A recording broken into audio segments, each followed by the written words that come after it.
यज्ञ का ज्ञान विज्ञान। इसमें गुरुदेव आज हमें बता रहे हैं वेद में यज्ञों का वैज्ञानिक स्वरूप। गुरुदेव बताते हैं कि विश्व की प्रत्येक वस्तु परिवर्तनशील है। वह कभी भी सदा के लिए एक रस या एक रूप नहीं रह सकती। अतः मनुष्य का कर्तव्य है कि संसार की स्थिति को बनाए रखने के लिए पदार्थों के संगतिकरण रूपी पुरुषार्थ में सदा प्रयत्नशील रहे, और इस संगतिकरण का नाम ही यज्ञ है। इसीलिए यज्ञ शब्द जिस वस्तु से बना है उसके जहाँ अन्य अर्थ है वहां संगतिकरण भी एक अर्थ है। अतः यज्ञ ही विश्व की स्थिति का मुख्य कारण है।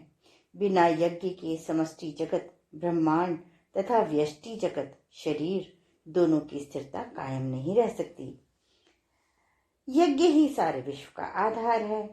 इसीलिए यज्ञ वेद से जब एक जिज्ञासु ने प्रश्न किया कि पृच्छामि यत्र भुवनस्य नाभिः, भगवान मैं आपसे पूछता हूँ कि इस सारे भुवन की नाभि अर्थात आधार कहाँ है। तब वेद ने उत्तर दिया, अयम यज्ञो भुवनस्य नाभिः, यह यज्ञ ही सारे विश्व की नाभि है। तैर्दत्तान् प्रदायभ्यो यो भुंक्ते स्थेन एव सः, देवों के विश्व की दिव्य शक्तियों के दिए हुए पदार्थ को बिना अर्पण किए जो भोग करता है वह चोर है। इसीलिए वेद ने स्थान स्थान पर यज्ञ करने का आदेश दिया है।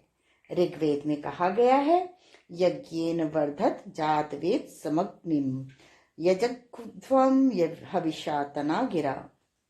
हे मनुष्यों, यज्ञ द्वारा इस यज्ञाग्नि को खूब प्रज्वलित करो और उत्तम हवियों द्वारा श्रद्धा भक्ति उदार भाव से इस यज्ञाग्नि का यजन करो।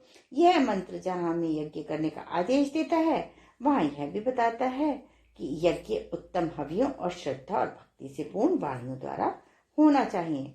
अतः प्रत्येक मनुष्य का यह परम कर्तव्य है कि वह समष्टि और व्यष्टि दोनों जगत को कायम रखने के लिए उसमें निहित दैवी शक्तियों के विकास के लिए प्रतिदिन घृत औषधि मेवा आदि उत्तम पदार्थों से यज्ञ करे।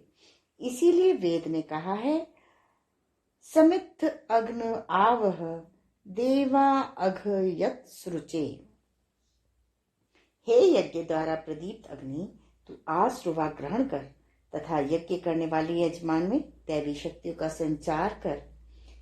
इसी विषय को अथर्ववेद और अधिक स्पष्ट ढंग से कहता है, उत्तिष्ठ ब्रह्मण पते देवान यज्ञेन बोधय आयु प्राणम प्रजाम पशुम कीर्तिम यजमानम च वर्धय। हे ब्राह्मण स्पते, चारों वेदों के विद्वान, तू अब उठ खड़ा हो, आलस्य मत कर। उठ और यज्ञों द्वारा विश्व की दैवी शक्तियों को जागृत कर, और उन जागृत हुई दैवी शक्तियों के द्वारा जहाँ यजमान को सब प्रकार के सुखमय साधनों से बढ़ा, वहीं प्राणी मात्र की आयु जीवन शक्ति युक्त प्रजा, अच्छे पशु और यज्ञ और कीर्ति को बढ़ा दे। इस मंत्र में जहाँ यज्ञ द्वारा दैवी शक्तियों को जागृत करने का स्पष्ट वर्णन है, वहां देव शक्तियों के जागृत हो जाने पर प्राणी जगत को क्या लाभ होता है उसका भी बड़ा सुंदर वर्णन किया गया है। सबसे पहला लाभ वेद ने यज्ञ द्वारा आयु की वृद्धि का है। आयु की वृद्धि अर्थात दीर्घायु की प्राप्ति शरीर के स्वस्थ और रोग रहित होने पर ही निर्भर है।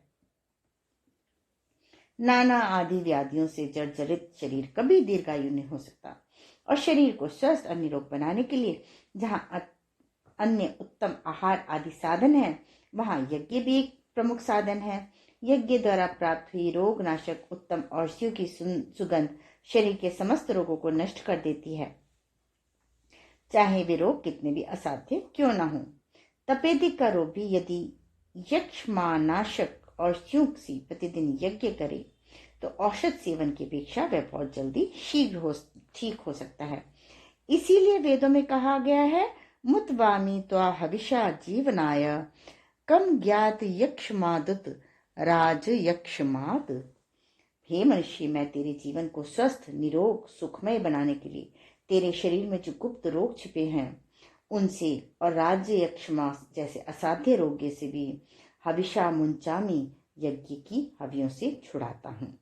आगे गुरुदेव हमें बताते हैं यज्ञ से रोग निवृत्ति। गुरुदेव कहते हैं कि जब कोई साधारण रोग होता है तो वैद्य या डॉक्टर उसे खाने की औषधि दे देते हैं, किंतु जब रोग बढ़ जाता है, असाध्य हो जाता है, तो डॉक्टर ने केवल औषधि देते हैं, अपितु औषध सेवन के साथ साथ इंजेक्शन भी लगाते हैं। परंतु यह यज्ञ रूपी डॉक्टर सभी प्रकार के रोगों की दोनों प्रकार से एक साथ चिकित्सा करता है, औषध सेवन द्वारा भी और इंजेक्शन द्वारा भी। इसीलिए यज्ञ द्वारा सभी प्रकार के रोग जल्दी ठीक हो जाते हैं।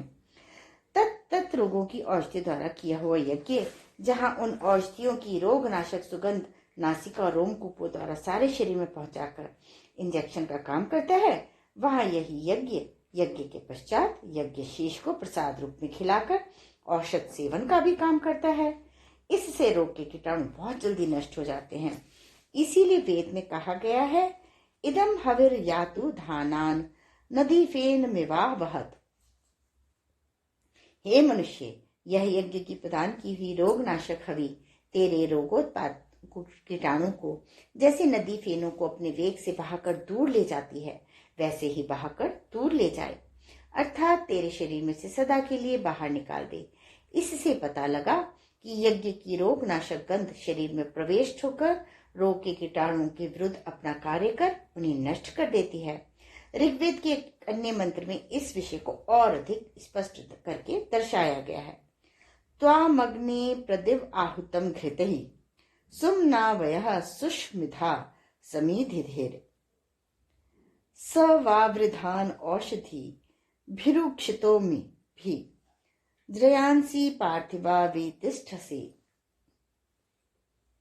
हे यज्ञाग्नि, तुझे ज्ञानी जन सबके सुख की कामना करते हुए उत्तम समिधा घृतादि पदार्थों से यज्ञ वेदी में प्रकाशित करते हैं, और तू यज्ञ में घृतादि औषधियों द्वारा सींचा हुआ पार्थिवा प्रयांसी अभी वितिष्ठति पृथ्वी के अयोग्य पदार्थों के सेवन से उत्पन्न हुए रोगों के कीटाणुओं का चारों ओर से मुकाबला कर उन्हें नष्ट कर देता है। आज के स्वाध्याय का क्रम यहीं समाप्त होता है।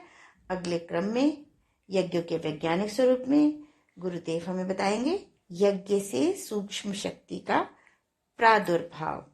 धन्यवाद।